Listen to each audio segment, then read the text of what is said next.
দোয়া কখনো বিফলে যায় না। কখনো কি এমন হয়েছে অনেক দিন ধরে দোয়া করছো কিন্তু উত্তর পাচ্ছ না? মনে হচ্ছে আকাশটা খুব নীরব। কিন্তু শুনে রাখো, দোয়া কখনো বিফলে যায় না। আল্লাহ তিনভাবে দোয়ার জবাব দেন, কখনো সাথে সাথে, কখনো দেরিতে, আর কখনো তার চেয়েও ভালো কিছু দিয়ে। তুমি যখন হাত তোলো, আল্লাহ খালি হাতে ফিরিয়ে দেন না।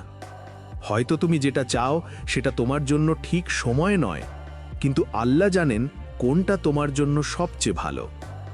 তোমার চোখের পানি, নিঃশব্দ আহাজারি একটাও হারিয়ে যায় না। আজ যদি দোয়ার ফল না দেখো, কাল আখিরাতে দেখবে পাহাড় সম নেকি হয়ে। তাই ক্লান্ত হয়ো না, দোয়া থামিও না, কারণ দোয়া কখনোই বিফলে যায় না। ওয়াকালা রাব্বুকুম উদউনি আস্তাজিব লাকুম। তোমাদের রব বলেছেন, তোমরা আমাকে ডাকো, আমি তোমাদের ডাকে সাড়া দেব। সূরা গাফির 60।